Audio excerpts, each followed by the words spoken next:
सावधान। अनन्तधर्मणस्तत्त्वं पश्यन्ति प्रत्यगात्मनः अनेकान्तमयी मूर्तिर्नित्यमेव प्रकाशता आतंबने परमात्मा हो शांति सारे देश में है देशना सर्वोदयी महावीर के संदेश में महावीर के संदेश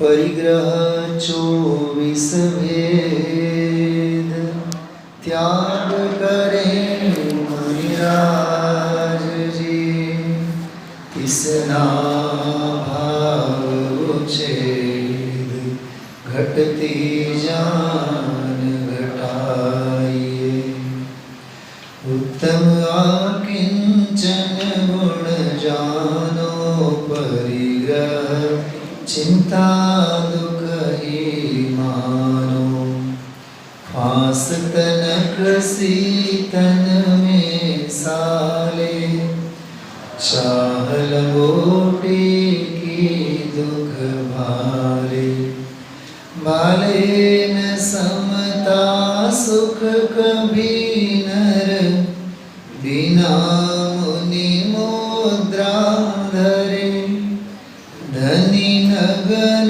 पर तन नगन ठाड़े सुर असुर पायनि परे घर माही तिसना जो घटावे रुचि नहीं संसार सो बहुधन बुरा होवला कहिए लीन पर उपकार सो लीन पर उपकार सो। 8 पंक्तियों का ही छंद है। उत्तमाकिंचन धर्म आज का महान त्याग वैराग्य संयम के साथ अपरिग्रही और अकिंचन्य की भावना संवेग निर्वेग भावना बहाने का महान दिवस है। वस्तु स्वभाव की दृष्टि से देखें तो हरेक का भगवान आत्मा आत्म स्वभाव तो अकिंचन ही है। पिंजरे में बंद जो पोपट हैं वो खुला ही है, लेकिन पिंजरे के संस्कार प्राप्त पर्याय के संस्कार उसको पंख फैलाकर उड़ने की जो ताकत है उस ताकत को प्रलुप्त करती हैं और वह तोता बंद पिंजरे में रहने के संस्कारी होकर जब जाड़े के दिनों में ठंड के दिनों में बाग बगीचे में भी उसका मालिक जब पिंजरे को ले जाता है पिंजरा खोल भी देता है पोपट बाहर थोड़ी देर के लिए निकल भी जाता है उड़ के चला जाता है लेकिन लौट करके फिर उसी पिंजरे में बंद होता है। अध्यक्ष जी भाई साहब दृष्टांत तोते का है सिद्धांत हम आप सबका वही है। 8-10 दिन के लिए आराधना के दिनों के लिए घर परिवार आदि के पिंजरे में से निकलते हैं और फिर लौट करके वहीं हम आप लोग ऐसे बंध जाते हैं। यही घर यही परिवार हमारा सुरक्षा कवच है। इसलिए ये आकिंचन्य धर्म हम आप लोगों को सिखाता है जीवन में निरंतर यदि भावना भानी होवे तो नास्ति मम किंचन अपि, इस विश्व में मेरा कुछ भी नहीं है। मेरा क्या? किसी का भी कुछ भी नहीं है। ऋषिकांत जी, दर्शन शास्त्र में दो शब्द आते हैं, व्यष्टि और समष्टि। तो समष्टि जो सार्वत्रिक, सार्वकालिक, सार्वभौमिक, यूनिवर्सल ट्रूथ शब्द सुना होगा आप लोगों ने, वैश्विक सत्य, ग्लोबलाइजेशन कहते हैं। तो वैश्विक सत्य तो यही है, पर से कुछ संबंध नहीं है, किसी का किसी से कोई संबंध नहीं है। दो शब्द बहुत ध्यान से सुनना, सह अस्तित्व होवे लेकिन स्व अस्तित्व ही होता है। क्या कहा? आपके वाड़ूज जो भी एरिया है इंडस्ट्रियल का, जितने भी किलोमीटर का हो, 10-20 किलोमीटर का डायमीटर कहें, जो भी आप, बराबर, हजारों फैक्ट्रियाँ होती हैं, लेकिन हर एक फैक्ट्री का स्वामी, मालिक, कर्ता, धर्ता, जिम्मेदारी, हानि, लाभ, हर एक का अपना अपना पुण्य और पाप के उदय के अनुसार। किसी की फैक्ट्री बैठ जाती है, किसी की फैक्ट्री बढ़ जाती है, कोई मालामाल, कोई तो कंगाल। हर एक का उदय अपना अपना अपने साथ है। और गजब की बात तो ये है, हर एक का उदय में रहना, उदय में बहना, ये अपने अपने संस्कारों से है। अनई जब यहाँ दोबारा आया ना रहने के लिए, बल्कि 3 या 4 बार आया, तो जब दोबारा जब आया ना, तो मैंने उससे पूछा दोबारा क्यों आ गए? I don't know. मैं सच बताता हूँ, मैं उस बच्चे का उदाहरण केवल इसलिए नहीं दे रहा हूँ, उसको मैं पहचानता हूँ। मैं सच बताता हूँ, बच्चे कितने निर्दोष होते हैं। उसको एक बार सिल्क मिल गया और मेडल पहना दिया, दोबारा क्यों मुझे मिल रहा है इसका भी उन्हें भान नहीं है। हमारे 64 रिद्धिधारी मुनिराज भी ऐसे ही होते हैं, उनको रिद्धियाँ मिली होती हैं, लेकिन रिद्धियों का उन्हें कोई सरोकार होता नहीं है। ऐसा निष्पृह भाव, ऐसा कौन सा भाव कहा मैंने? निष्पृह भाव, उसका नाम आकिंचन है।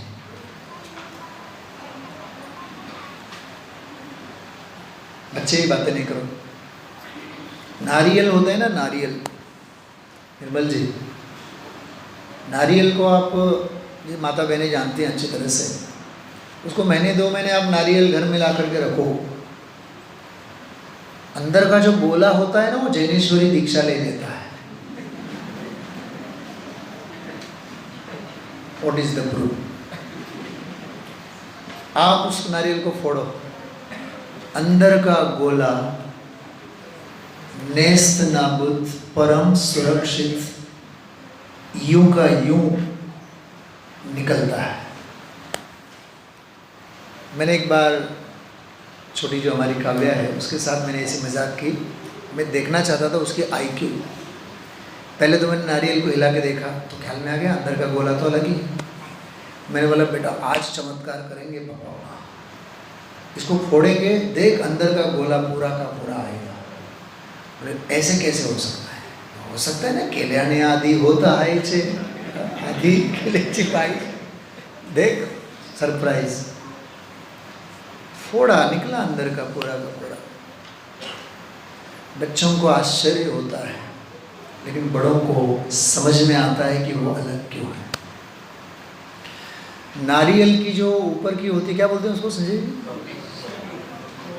हाँ, जो ऊपर की जो धागे निकलता है, सिंदरी, हाँ ऊपर का जो भी होता है ना, काचली कहते हैं वहाँ गुजराती में, मराठी का मुझे याद नहीं है।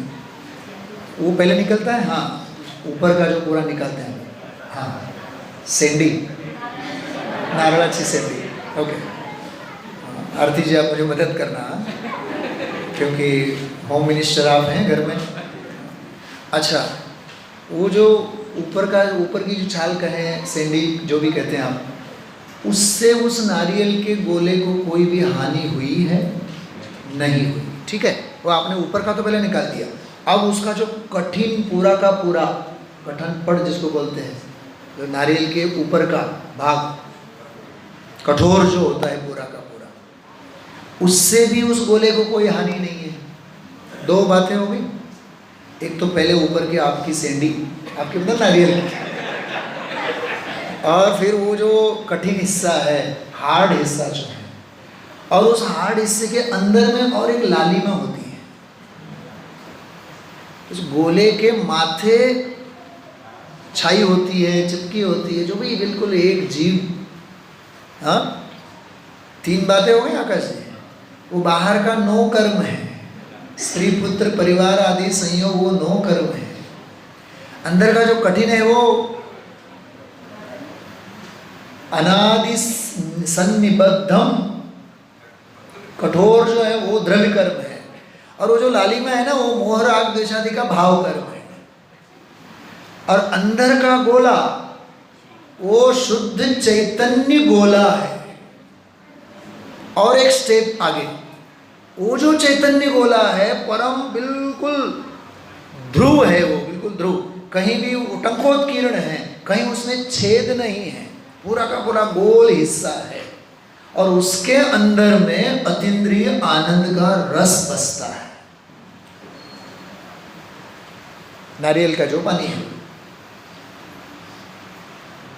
ज्ञानी भी नारियल के गोले की भांति संसार शरीर और भोगों के बीच रहते हुए भी अंदर सबसे अलग थलग ही रहते हैं। वे सुखी रहते हैं क्योंकि वे आकिंचन्य भाव के उपासक होते हैं। भरत जी घर में ही ऐसा अपना जीवन होना चाहिए। जल से भिन्न कमल, कीचड़ से भिन्न सोना। छड़ाला में आता है ना,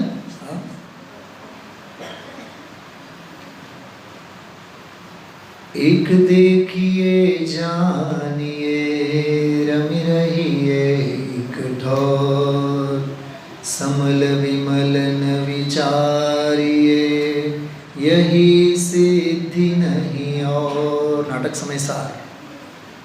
क्यों कवि लोग इतना भाव बता करके जाते हैं, इतने क्यों वैराग्य के भाव उनके भूलते हैं। कुछ गुरुदेव श्री कांजी स्वामी जिनका हम बहुत गौरव के साथ नाम लेते हैं ना, हम तो उनको अपना जीवन शिल्पी समझते हैं। समझते नहीं हैं, क्योंकि उनका हर श्वास हमारे लिए समय सार है। क्या कहा? उनका हर श्वास हमारे लिए समय सार है। वाणी में शुद्ध की लब्धि समता रस भूलता, समझो समझो रे चेतन जीवन अनमोलता। वीतराग प्याऊ खोला बड़े ही चाव से। अरे ये वीतरागी प्याऊ है, प्याऊ समझते हैं आप? स्तुति तुम्हें तो पता ही नहीं होगा, तुम उस कल्चर की हो ही नहीं। हाँ, बड़े लोगों को सबको पता है। रेलवे स्टेशन के ऊपर आजकल ये सब मॉडर्नाइजेशन हो गया, लेकिन पहले वो बिल्कुल झुपड़ी टाइप की बनी रहती थी प्लेटफॉर्म में कहीं किसी कोने में, और वहाँ पानी पिलाने के लिए कोई भी अपंग गरीब जो भी मतलब माता बहन भाई बहन जो भी मतलब नौकरी पे जैसे भी रहें। अब देखो, अब वो पानी पिला रहे, मुझे वो दृश्य इतना अच्छा लगता है, इतना मतलब वो मैं विजुअलाइजेशन करता हूँ।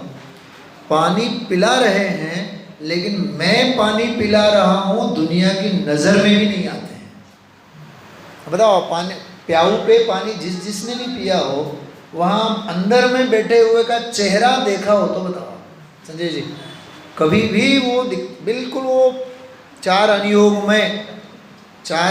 में वो चौकटा दिखता है वहाँ से, और वो भी अंदर वो बिल्कुल जैसे भगवान की दिव्य ध्वनि कीर्ति है ना। जाओ बस गिलास जो भी अपना बॉटल है लेकर के, अथवा या तो फिर ऐसे ही पानी पात्र, यही पद्धति थी ना। और आप पैसा दो चाहे पैसा न दो, थाली रखी रहेगी, आपको देने की इच्छा हो गई निष्पृहता, सेवा ऐसी होती है, वैयावृत्ति ऐसी होती है, बदले की कोई और मांग भावना होती। राजकुमार जी भाई साहब का नाम, राजकुमार जी भाई साहब, पहले वे नर मर गए जो कछु मांगन जाए। क्या कहा? पहले वे नर मर गए, वे लोग मर गए। कौन? जो कछु मांगन जाए। संजय जी, अपने बीच में जो चर्चा चल रही थी अभी, स्वाभिमान क्या होता है? हम जिन धर्म विनिर्मुक्तो मां भुवम चक्रवर्ती, लेकिन हम विषय भोगों के पास, संयोगों के पास कभी मांगेंगे नहीं।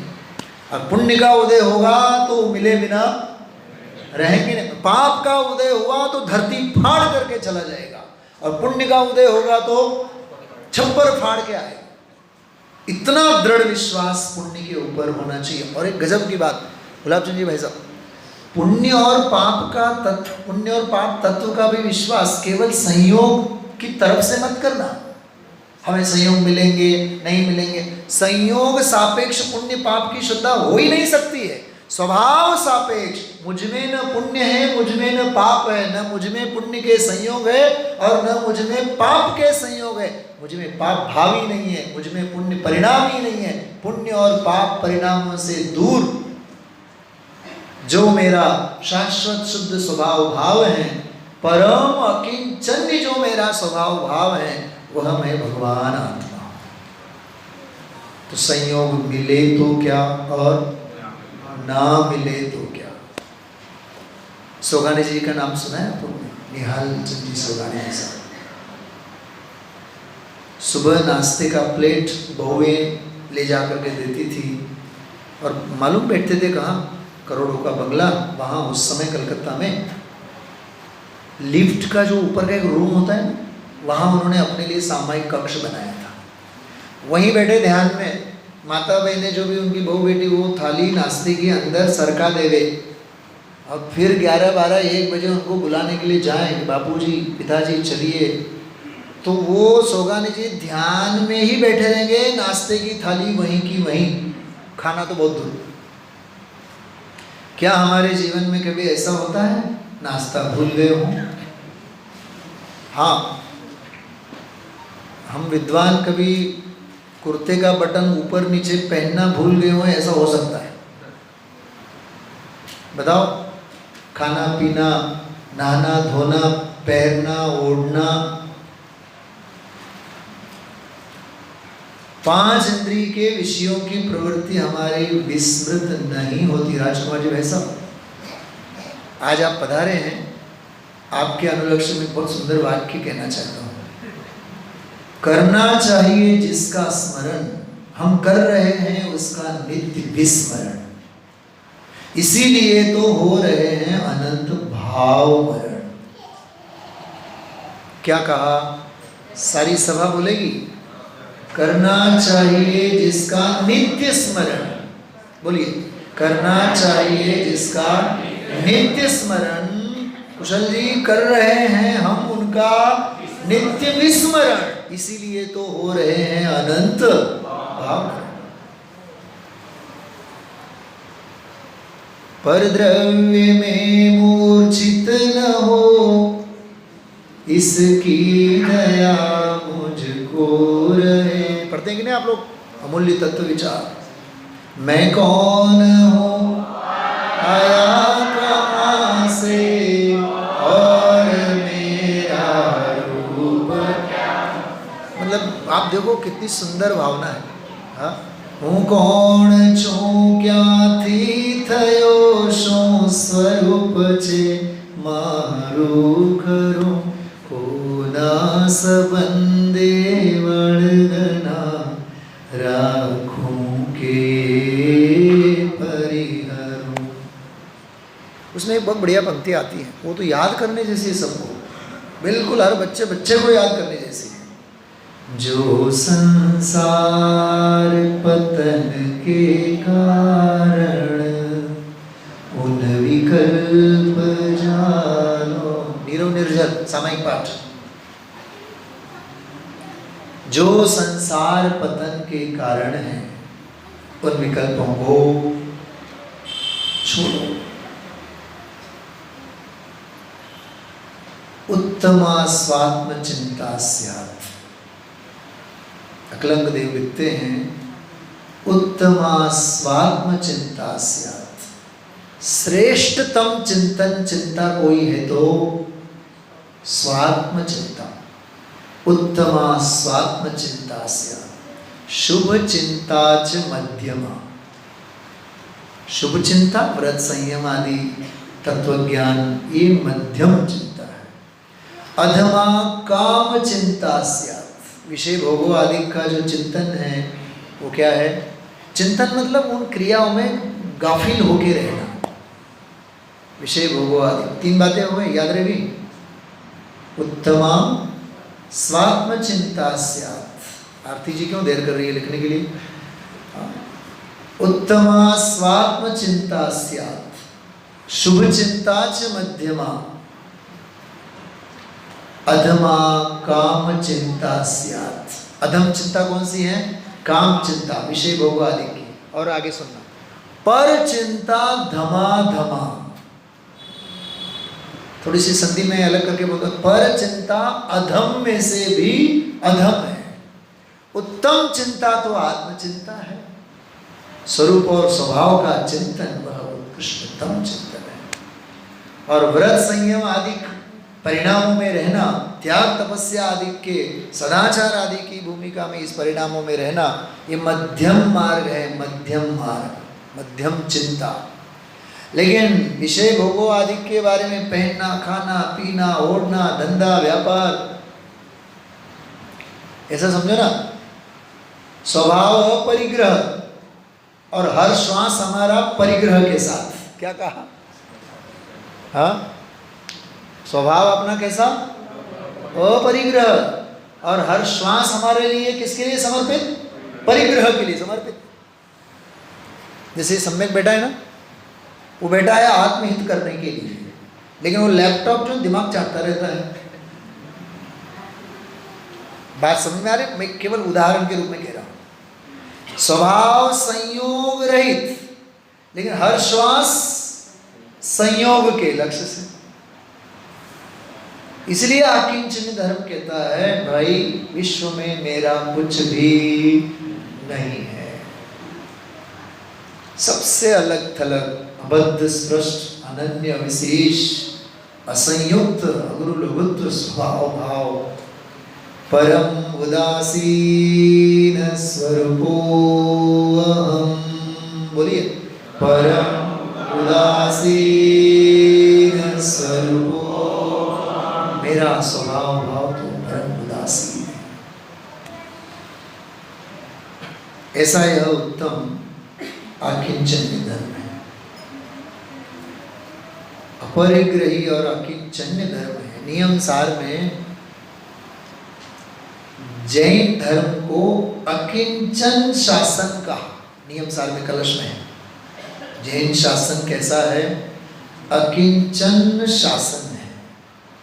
अकिंचन शासन, निर्ग्रंथ मार्ग है। कैसा मार्ग है ये?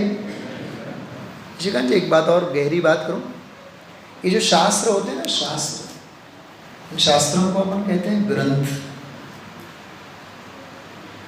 भाई बहन है ना संजय जी, आपने जो नाम दिए गाथा और ग्रंथ, हाँ, इसको ग्रंथ क्यों कहते हैं? कभी सोचा? शास्त्र हैं, बड़े हैं इसलिए। अरे हजारों साल पहले जब मुनि भगवंत शास्त्र प्रणयन करते थे, शास्त्र लिखते थे ताड़पत्रों के ऊपर, फिर ताड़पत्र वो इकट्ठे करके उनमें छेद करके धागा डाल करके धागे से बांध दिया जाता था। वो जो बंधन की प्रक्रिया है ना, वो जो गांठ बनती है, गांठ को ग्रंथि कहते हैं। और उस ग्रंथि शब्द से बना ग्रंथ। ठीक है, आजकल फिर पुस्तकों का स्वरूप तो सब सारा अलग अलग है। संस्कृत साहित्य में पुस्तक की आत्मकथा पढ़ने लायक है। पुस्तकस्य आत्मकथा। सुनना आप ध्यान से। पुस्तक ये कहता है संजय जी, मुझे बच्चे अच्छे लगते हैं। पुस्तक बोल रहा है, क्योंकि कम से कम मुझे थैले में डाल करके शाला की, स्कूल की, कचनेर स्कूल की मंगल यात्रा तो कराते हैं। पुस्तक बोल रहा है, लेकिन वो बोल रहा है मुझे इस बात का दर्द है, कई बच्चे तो मुझे बैग में से बाहर निकालते ही नहीं है। मैं बैग ही बैग में डला रहता हूँ। ये बहुत लंबी कहानी, बहुत जोरदार है। शिक्षकों के लिए मैं रेफरेंस बुक के रूप में अवतार लेता हूँ, ऐसा लिखा है। हाँ, परीक्षा में पास होने के लिए जो भी आपकी गाइड होती है, उस रूप से मेरे अलग अलग अलग अलग रूप हैं। और बच्चों के हाथ में तो मैं हर साल नए रूप रंग ढंग में मैं आता हूँ। लेकिन एक बहुत मार्मिक बात उसमें आई गुलाबचंद जी, मेरे को उम्मीद नहीं थी कि ये बात उसमें आएगी, इतनी जोरदार बात। आप सभी तो उछल जाएंगे सुन करके। ये लिखा उसमें, पुस्तक ये कह रहा है, जबकि मुझ में गांठ है। मुझ में क्या है? गांठ है, मैं गांठ से बना हुआ हूं। लेकिन मुझे जो भी पढ़ता है वो निर्ग्रंथ हो जाता है। बात समझ में आई आप लोगों को? जो भी मुझे पढ़ता है वो स्वयं कैसा हो जाता है? क्योंकि मुझ में केवल शब्द नहीं है, मुझ में अर्थ है, भावार्थ है, अनुभव की कथा है। इसलिए भले ही मुझ में गांठ है, ग्रंथि है, लेकिन हर पढ़ने वाला जो है वो निर्ग्रंथ हो जाता है। तो जब एक पुस्तक, लौकिक पुस्तक भी निर्ग्रंथता का उपदेश देता है, तो फिर ये माँ जिनवाणी तो क्यों निर्ग्रंथता का उपदेश नहीं देगी? और सुनने वाले के चित्त में अकिंचन्य निर्ग्रंथता का भाव क्यों नहीं समाएगा? बात समझ में आ रही? चाहे वो नारियल का उदाहरण हो, चाहे पुस्तक का उदाहरण हो, तो हमेशा निष्पृहता, निर्ग्रंथता, निर्ग्रंथता की भावना अब हो सफल मेरी, बीते हो आराधना में हर घड़ी मेरी अति प्रिय रचना है ये, अति प्रिय रचना। हजारों बार इसको गुनगुनाने का मन करता है। निर्ग्रंथता की भावना, नित्य निर्ग्रंथता की भावना। त्रिकाल स्वभाव निर्ग्रंथ हैं, और त्रिकाल स्वभाव को स्पर्श करने वाली पर्याय निर्ग्रंथता है। निर्ग्रंथ और निर्ग्रंथता, ऐसा यह उत्तम आकिंचन्य धर्म हम आप लोगों को बहुत मार्मिक उपदेश देता है, अपरिग्रही अकिंचन्य जीवन का संदेश देता है। तो इस आकिंचन्य धर्म के दिन अपरिग्रही अकिंचन्य जीवन को हम आप लोगों को बहुत गंभीरता से, गरज की भावना रख करके हम आप लोगों को लेना चाहिए, समझना चाहिए। अंतिम एक बात, पंचाध्यायी में एक बहुत बढ़िया बात आती है।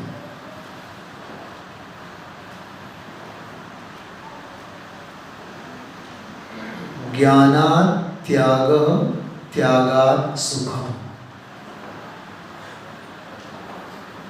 ज्ञानात् त्यागः त्यागात् सुखम्। ज्ञान से त्याग धर्म प्रकट होता है और त्याग से सुख प्रकट होता है। जैसे माता बहनों को महीने 2 महीने में कभी एक आध बार कहीं बाहर रिसेप्शन में अथवा एज ए गेस्ट कहीं खाना खाने के लिए, भोजन के लिए जाना होवे, एक समय की रसोई बनानी न होवे, ऐसा लगता है जैसे 4 घातियाँ कर्मों का अभाव हो गया। उस दिन तो बिल्कुल दिल गार्डन गार्डन होता है, प्रफुल्लित। मतलब आप एक समय की रसोई की उपाधि छूट गई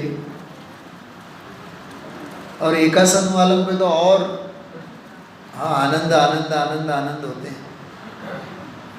कोई देखो निरुपाधि जीवन का एक संयम का दिन भी हम आप लोगों को कितनी साता अर्पित करता है। एक दिन एक समय की रसोई बंद होवे, एक दिन का भोजन अपने को नहीं करना होवे, तो एक उस आरंभिक क्रिया से एक दिन के लिए हम मुक्त होते हैं, तो मुक्ति का आनंद कैसे आता है। तो निर्ग्रंथ मुनि भगवान तो सारी जिंदगी सब कुछ छोड़ छाड़ करके जंगल में गए हुए हैं, क्या आनंद करते होंगे आप सोचो।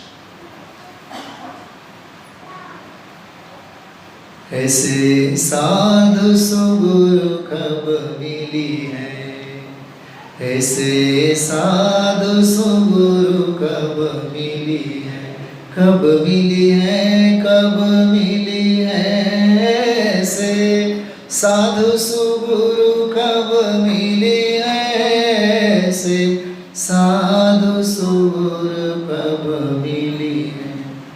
तिल तुष मात्र संग नहीं जिनके, तिल भी नहीं है और तुष भी नहीं है। तुष्माश भिन्नम, माश मतलब तो अंदर का दाना, तुष मतलब ऊपर का छिलका। तिल भर भी छिलका नहीं है उनके पास।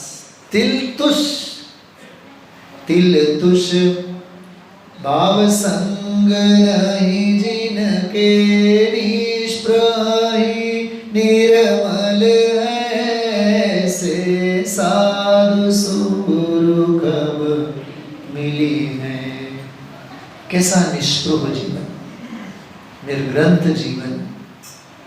अरे निर्ग्रंथ जीवन की भावना भी सुनना ध्यान से, निर्ग्रंथ दशा और निर्ग्रंथ मुनिपने की भावना भी साक्षात दर्शनाचार, ज्ञानाचार, चारित्राचार, तपाचार और वीर्याचार श्रावक के लिए। इसलिए उत्तम आकिंचन्य धर्म के संदर्भ में हम आप लोग निर्ग्रंथ संतों के चरणों में अपने आप को समर्पित करें। हम चलें आपके, बोलिए, हम चले आपके कदमों पर नित्य यही भावना भाते हैं। बराबर। इस मंगल भावना के साथ इस विषय को अपन पूर्ण करके आगे बढ़ते हैं।